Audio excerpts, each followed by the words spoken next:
I'm not really sure where to start. I guess I should introduce myself. My name is Mark, and I thought I had a pretty great life. I was running for mayor of our town, which I always believed was a noble pursuit. I had the support of friends, family, and my wife, Katie. Or so I thought. Katie and I had been married for 7 years. I remember the first time we met. She was the captivating bartender at the local pub, and I was just another guy trying to charm her with my lame jokes. We fell in love quickly. Our relationship was passionate and intense. But over the last couple of years, I'd noticed some cracks in our once solid foundation. Little things, like her being less interested in my campaign or spending more nights out with friends. I brushed it off, convincing myself that it was just the stress of my political aspirations weighing on us. As we approached election day, things began to feel even more strained. Katie had started coming home late on weekends, claiming she was helping a friend prepare for a big presentation at work. I didn't want to sound paranoid, but I started to feel uneasy. The late-night phone calls and the little smirks when she thought I wasn't looking made me suspect that something was off.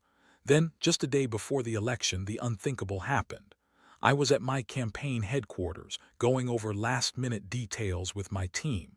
A few of my friends were joking around, and we were all excited about the big day. Suddenly, my phone buzzed. I looked down to see a notification from a local news outlet. The headline read, "Scandal in the mayor's race, shocking footage leaked." My stomach dropped. As I clicked on the article, I found a video embedded in the post. It showed Katie in a compromising position with none other than my political opponent, Tom. I couldn't breathe. I had to watch it again, thinking maybe I was mistaken, but there was no mistaking it.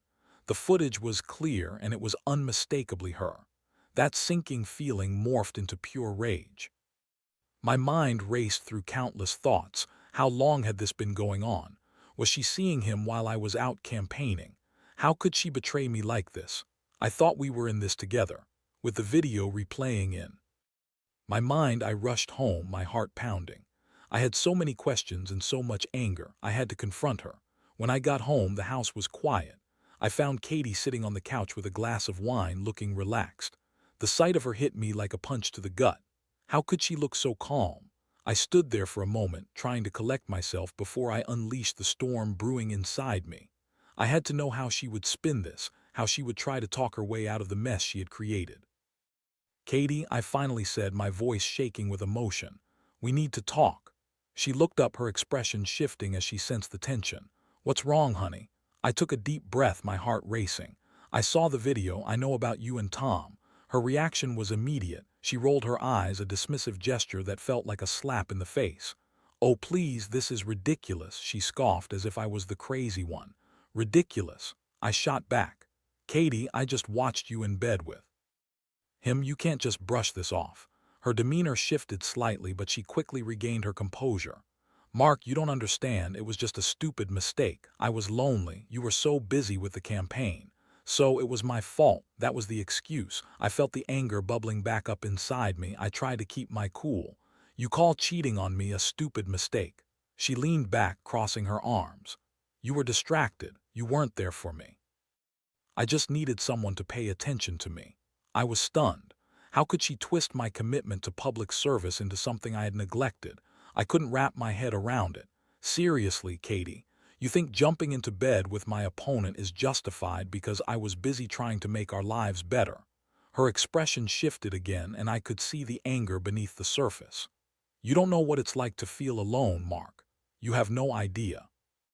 At that moment, I realized I was dealing with someone I didn't recognize. The woman I loved had been replaced by someone bitter and vindictive. As I stood there, the emotional weight of what I had just discovered smashed through my defenses. I felt tears prick at the corners of my eyes, but I refused to let them fall. This was more than just betrayal. It was a complete dismantling of everything I thought we had built together. I needed a plan. I wasn't going to let this go unpunished. But first, I had to think clearly about my next move. The shock was starting to fade, replaced by a cold determination. I was done with being the victim. This was only the beginning. As the confrontation with Katie unfolded, I felt my mind racing. The hurt and betrayal were fresh, but beneath the anger simmered something darker, an urge for revenge. I couldn't let this go unpunished. She had crossed a line, not just with her infidelity, but by choosing to betray me with someone who was actively trying to undermine my political career. After we finished arguing, I stormed out of the house, needing air. I drove aimlessly around town, replaying every moment with Katie in my head. The laughter, the plans we made, the love we shared, it all felt like a cruel joke now. I wanted to scream, but I held it in, focusing on the road ahead. I had to think this through, and I needed time away from her to gather my thoughts. It was late when I returned home. Katie was still sitting on the couch, but now she was scrolling through her phone, avoiding my gaze. The silence was heavy, filled with unspoken words and unresolved tension. I took a moment to compose myself before I approached her again. "Do you even care about what you've done?" I asked, my voice lower now, trying to keep the anger at bay. "This isn't something you can just gloss over." She looked up, her face a mix of defiance and guilt. "I told you it was a mistake. I thought you deserved to know before the election, but I didn't think it would come out like this." I couldn't believe my ears. She was more worried about the timing than the act itself. It was infuriating. "So you did it knowing it would hurt me and my campaign. You think that's okay?" Katie rolled her eyes again, a gesture that felt far too casual for the gravity of the situation. "I didn't think it would matter that much. You'll still win, Mark. Let's just move on." "Move on?" I echoed, incredulous. "You think I can just brush this off? You cheated on me with my opponent. This is a fucking political scandal." As the words slipped out, I realized the implications of what I was saying. It wasn't just a personal betrayal. This could ruin my chances at the election. I could see it now, the headlines painting me as the husband of a cheating wife. Would people still trust me to lead? Katie's expression shifted, and for the first time I saw a flicker of fear in her eyes. "You can't possibly think you'll lose because of this. People care about the issues, not some scandal. You're a great candidate." I laughed bitterly. "You really believe that? Scandals don't just disappear, Katie. Trust me, I've seen it in politics. Once the rumors start, they never stop." I walked away from her, feeling the weight of the world on my shoulders. I had to come up with a plan. I couldn't let her get away with this. I decided to meet with my campaign team the next morning. I needed to strategize, not just for the election, but for my personal revenge against her betrayal. That night, sleep was elusive. I tossed and turned, my mind racing with thoughts of Katie, Tom, and my campaign. I couldn't shake the images of them together, the laughter they must have shared. How could she have done this? I had sacrificed so much for my political ambitions, believing she was right there with me. By morning, I had a clear plan forming in my mind. I wouldn't let this go unanswered. I would use this scandal to my advantage, turning the tables on both Katie and Tom. If they thought they could ruin me, they had another thing coming. At the campaign office, my team was buzzing with nervous energy. I could sense the undercurrent of tension in the room. My staff knew something was wrong. When I called everyone together, I dropped the bombshell. "I need to address something that's come to light," I began, looking each of them in the eye. "There's been a scandal involving me, and I want to be upfront about it." The room went silent as I revealed what had happened. I could see the shock on their faces, the disbelief. Some shook their heads as if they couldn't comprehend it. "Mark, are you serious?" One of my advisors, Jenna, said incredulously. "This could really hurt your campaign." "I know," I replied, my voice steady, "but I'm not going to let it define me. We need to be strategic about this. Instead of hiding from it, we're going to confront it head on." I laid out my plan, outlining how we could turn this scandal into a rallying cry rather than a liability. I wanted to show that I was a victim of betrayal, that I was fighting for my integrity and my future. The more I spoke, the more energized I felt.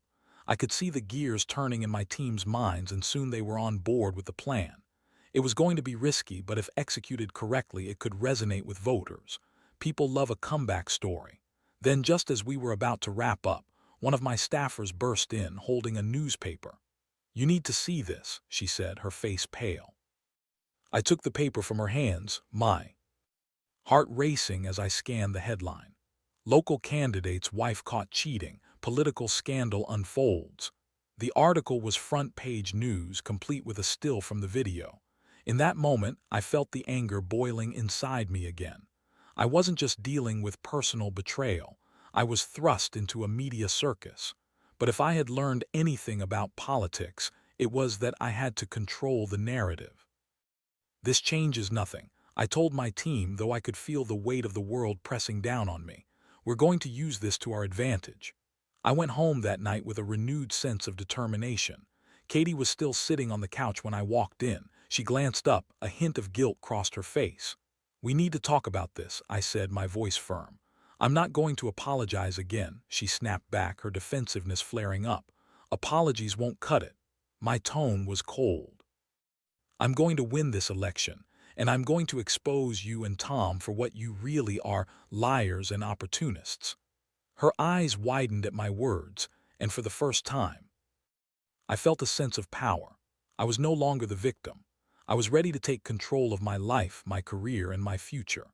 The stakes had never been higher, and the game was just beginning.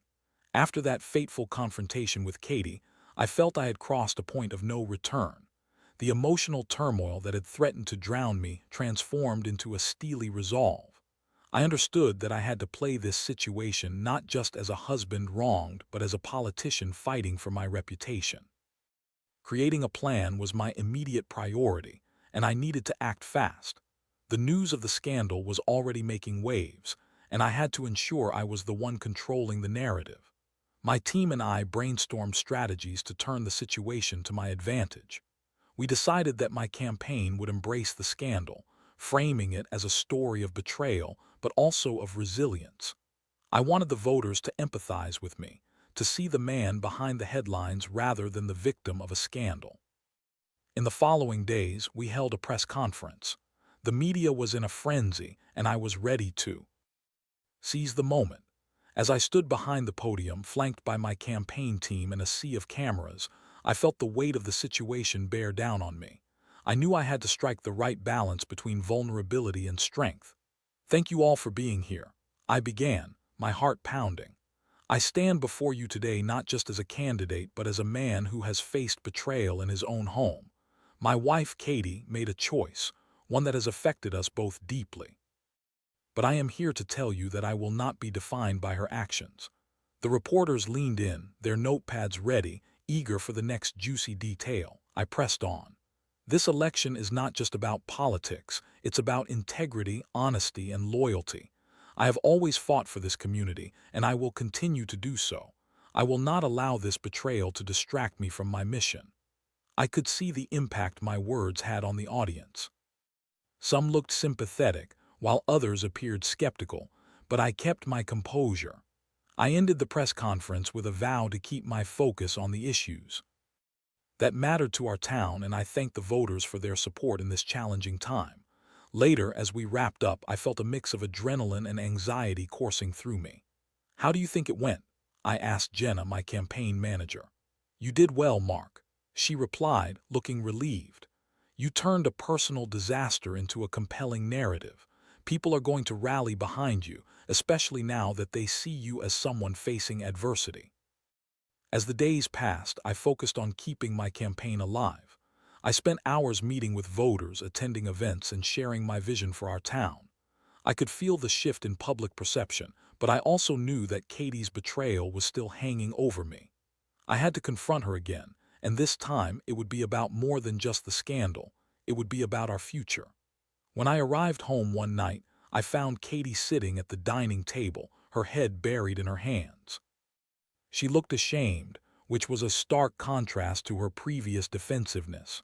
It was time to confront her, not just as a politician, but as a husband who had been deeply hurt. "Katie," I said softly, taking a seat across from her, "we need to talk about what's going to happen next. The election is in full swing and the press is still digging." She looked up, tears glistening in her eyes. "I didn't think it would go this far, Mark. I thought it would just blow over." I took a deep breath, trying to keep my composure. "You thought. You didn't consider the consequences of your actions. This isn't just some mistake, it's a betrayal that's affected my entire life." "I know," she whispered, her voice trembling. "I messed up, but I didn't think you'd be able to handle the pressure of the campaign and our relationship. I wanted to feel loved and wanted." Her words struck me like a slap. "So you thought cheating on me was the solution. You could have talked to me, Katie. We could have faced this together." I didn't think you'd listen, she replied, her voice barely audible. You were so busy, I felt invisible. I shook my head, frustrated. You made me the bad guy in your story, when all I was trying to do was build a future for us. You chose to destroy our family for a fling with Tom, and now I have to deal with the fallout. Katie's tears flowed freely now, but I didn't feel sympathy. I felt anger mixed with the lingering hurt. What do you want from me, Mark? Do you want me to beg for forgiveness? I looked her in the eyes, searching for any remnants of the woman I once loved. I want you to understand what you've done. This isn't just about you and me. You've put my career on the line, and I can't just forget that. We sat in silence for a few moments, the weight of our reality pressing down on us. I could feel the anger boiling inside, but I tried to keep it in check. Katie, I need to know what you want. Do you want to try and fix this, or do you want to walk away? She hesitated, looking lost. I don't know. I feel so ashamed, but I also feel like I've lost you. Maybe you have, I said bluntly. You made choices that pushed me away. I'm not saying we can't work through this, but it's going to take a lot of rebuilding. Trust is gone, and I don't know if I can give you that back. Her expression shifted from remorse to determination. I can change, Mark. I'll do anything, but I need you to believe in me again. Believing in you isn't just about words, it's about actions. I can't afford to be distracted right now. I need to focus on winning this election. If we're going to try to salvage our marriage, it has to happen after. Katie nodded, accepting the harsh reality of our situation. I understand. I don't want to be a distraction for you. I'll step back and let you focus on your campaign. I felt a mix of relief and sadness wash over me. I was stepping into dangerous territory, both in my personal life and my political ambitions. But I had a newfound clarity. I was going to win this election, and I was going to make sure that Katie understood the consequences of her actions. As the days turned into weeks, I threw myself into campaigning harder than ever. The media buzz began to fade, but I knew that my opponent would use every opportunity to undermine me, especially with my personal life so publicly exposed. I had to stay ahead of the curve and keep my focus sharp. I made appearances at community events, spoke at town halls, and met with constituents. I wanted the voters to see that I was a man of resilience, someone who could overcome adversity. But even as I projected strength, the emotional toll of my home life weighed heavily on me. Every time I returned home, I faced the reminder of Katie's betrayal. She was there, but our relationship felt like a fragile truce. We had agreed to avoid discussing our marriage during the campaign, but the tension hung in the air like an unspoken threat. The days dragged on, and the election was quickly approaching. I could feel the pressure mounting. Would my strategy pay off? Would voters empathize with my situation, or would they turn away in disdain? As I lay in bed each night, I often wondered whether I would wake up to a future without Katie or a reconciled marriage that had a chance to heal. I was caught in a balance between personal turmoil and political ambition, and it felt like every decision pushed me closer to a breaking point. But I was determined to rise above it. I was going to show the world, especially Katie, that I wouldn't be broken so easily. The game was still on, and I was ready to play. As election day drew nearer, the stakes felt like they couldn't get any higher. My campaign was now riding the waves of public opinion, and I was acutely aware that every little detail of my life was under scrutiny. I needed to maintain my focus, but the tension with Katie was increasingly palpable. Despite our agreement to keep our discussions about our marriage on hold, it was becoming impossible to ignore the emotional chasm between us. Katie had taken a step back, but it felt more like a withdrawal than an actual effort to repair our relationship. She would sit quietly at the dining table or watch television without ever really engaging with me. I felt as though I was living with a ghost of the woman I once loved. The laughter, the late-night conversations, the intimacy we used to share, those moments felt like they belonged to a different life. One evening, as I prepared my notes for a debate against Tom, I heard a knock at the door. It was Jenna, my campaign manager. She looked concerned as she entered, holding her tablet, and I sensed that something was amiss. "Mark, we've got a problem," she said, her voice laced with urgency. "What now?" I asked, my heart racing. I was already stretched thin with the pressure of the campaign and the scandal. Someone leaked more footage, this time with even more compromising details about your relationship with Katie. It's set to air tonight on the evening news. My stomach dropped. I had hoped that the worst was behind me, but it seemed the universe had other plans. What kind of footage? I demanded, bracing myself for the worst. Just snippets, text messages between you and Katie about the campaign, photos of you two together from happier times, but interspersed with the footage of her and Tom. It's a montage designed to make it look like your marriage was a sham. I felt my blood boil. This is dirty tactics, Jenna. This isn't just a campaign, it's an outright character assassination. It's going to hurt you if we don't address it head on, she replied, her expression serious. We need to prepare a response and we need to do it quickly. No, I'm not going to let them control the narrative again, I snapped, anger coursing through me. I'll do a press conference, I'll lay it all out there again. But this time I'll turn it into a rallying cry for the voters. Jenna nodded, though I could see the concern etched on her face. All right, but we need to be strategic. You can't just react out of anger. I took a moment to compose myself and gather my thoughts. You're right. I'll address the footage, but I'll focus on the issues. I'll make it clear that I'm not going to let any scandal distract me from what really matters, the future of our town. If they want to play dirty, I'll call them out for it. With a plan in place, I spent the next few hours drafting my speech. I knew this was a critical moment, not just for my campaign, but for my very identity. I wasn't just fighting for a political position. I was fighting for my dignity and my future. Later that night, as I watched the news anchor deliver the report, I felt a mix of emotions. The footage rolled, showcasing my life with Katie, interspersed with the scandalous moments with Tom. My heart raced as I watched our relationship laid bare for the entire town to judge. It felt like a violation, and I was furious. When the report ended, I immediately called for the press conference. The media had been waiting for my response, and I was ready to give them what they wanted. As I stood at the podium, I could see the sea of cameras and reporters, all eager for the next big story. Thank you all for joining me, I began, my voice steady. It has come to my attention that a new attack on my character has surfaced. Let me make one thing clear. This election isn't about me or my marriage. It's about the future of our community. I could see the reporters leaning in, writing furiously. I'm not going to let personal attacks derail my vision for this town. Yes, my marriage has faced challenges. Yes, my wife made choices that hurt me, but I will not allow that to become a distraction from the issues that matter most: education, public safety, and economic growth. As I spoke, I could feel the energy in the room shift. I was drawing a line in the sand, turning the narrative away from scandal and back toward the reason I had entered public service in the first place. My opponent, Tom, has chosen to play dirty, and I will not stoop to that level. I challenge him to debate the issues and leave our personal lives out of it. The crowd erupted into applause, and I felt a surge of confidence. For the first time in days, I felt like I was regaining control, not just of my campaign, but of my identity. After the press conference, Jenna approached me with a satisfied smile. That was brilliant, Mark. You turned the scandal into a rallying cry.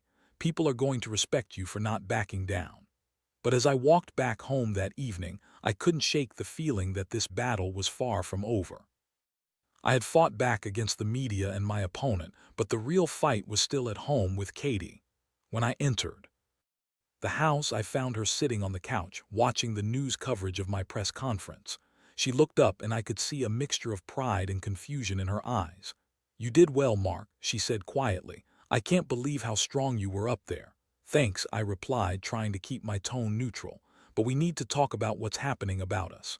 She nodded, her expression shifting to one of concern. I don't want to make this harder for you. You have enough to deal with right now.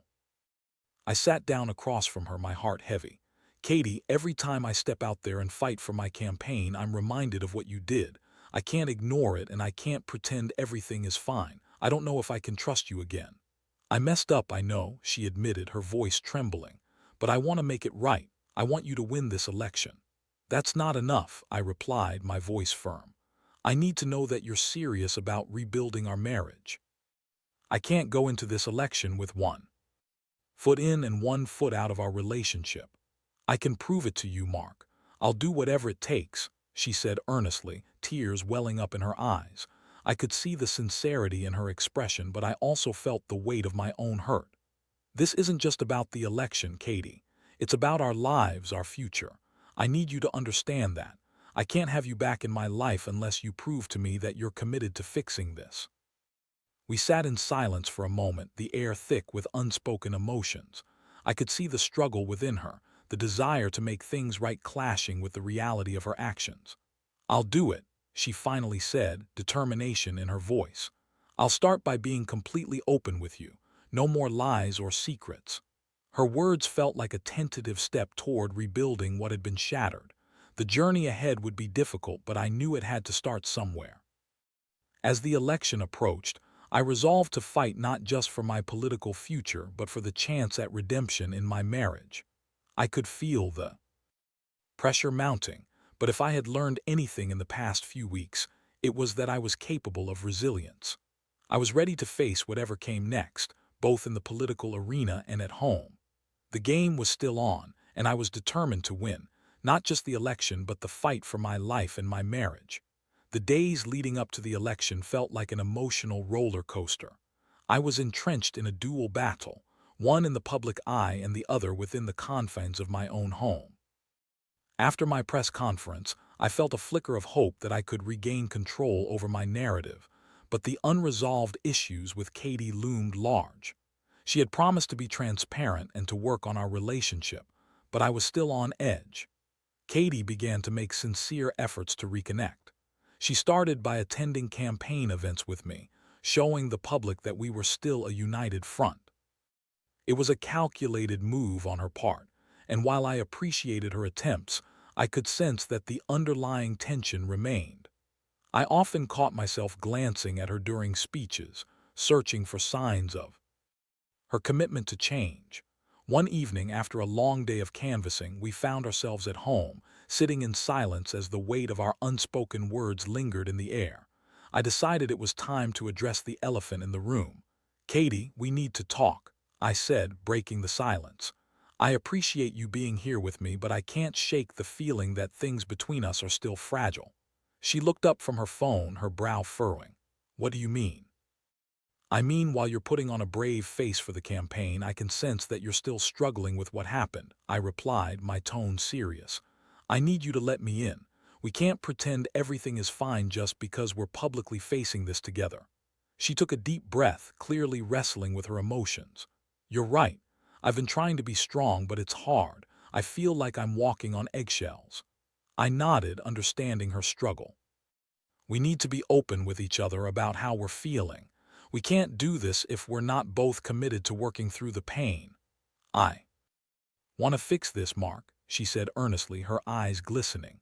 "I don't want to lose you. I've realized how foolish I was to think I could find comfort elsewhere. I was wrong."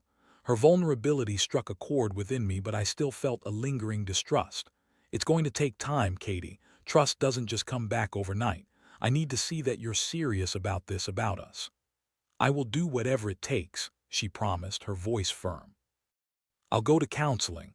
I'll talk openly about how I'm feeling, and I'll show you that I'm committed to rebuilding our relationship."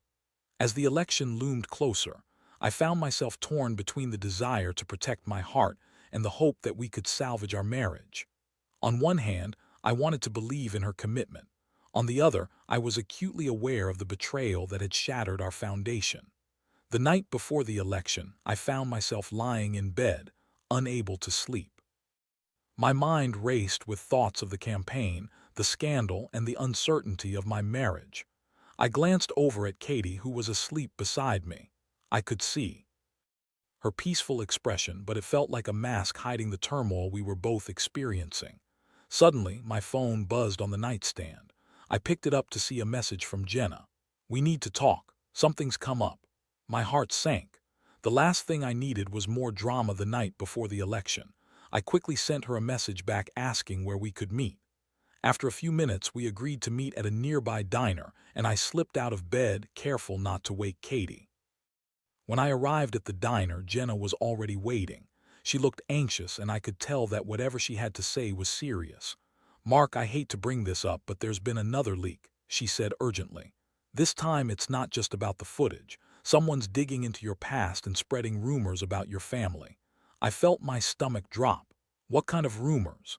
Things from your childhood, about your parents and some financial issues they had. They're trying to paint you as untrustworthy and unstable, Jenna explained, her brow furrowed. Unbelievable. I ran my hands through my hair, frustration boiling inside me. I'm not going to let them drag my family into this.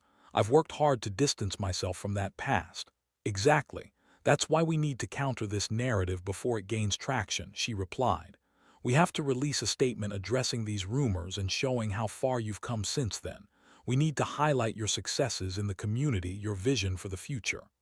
I nodded, determined but also feeling a sense of desperation. Let's do it. I won't let them tarnish my name or my family's legacy.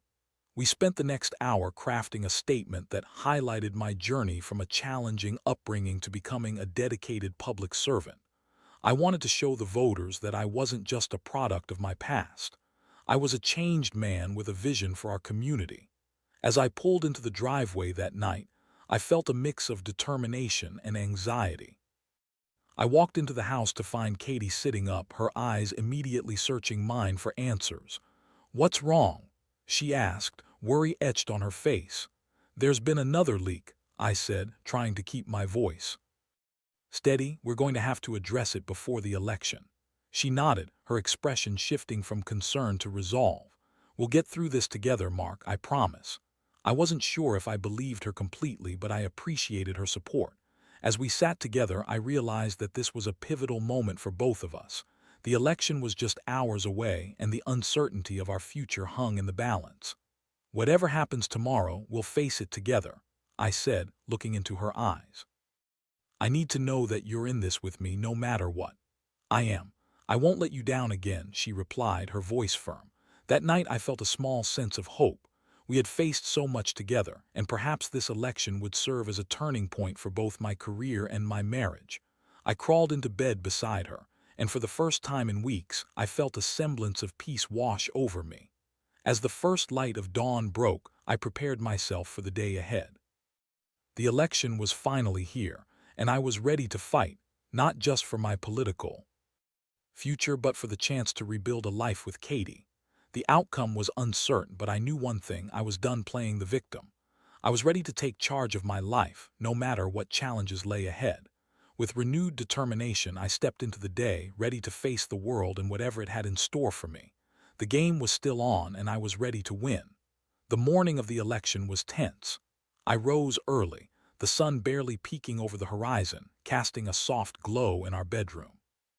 I felt a mix of excitement and dread as I prepared for what lay ahead. Today was the culmination of months of hard work, sacrifice, and personal turmoil.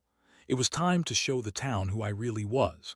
As I made my way downstairs, I found Katie in the kitchen, brewing coffee. For a moment, it felt like our old life. The comforting smell of coffee and the sound of the brewing pot provided a sense of normalcy amidst the chaos. "Good morning," she said, forcing a smile, but I could see the worry in her eyes. "Morning," I replied, trying to project confidence, even as my insides churned with anxiety. "Are you ready for today?" She nodded, though her expression remained uncertain. "I just want you to know that I'm here for you no matter what happens." "Thanks," I said, appreciating her support, but part of me felt a lingering doubt. Could I really trust her? Would she stand by me through the fallout, regardless of the outcome? We finished breakfast in relative silence, the weight of unspoken words hanging in the air. I couldn't shake the thoughts of the leaks and the rumors circulating around my campaign.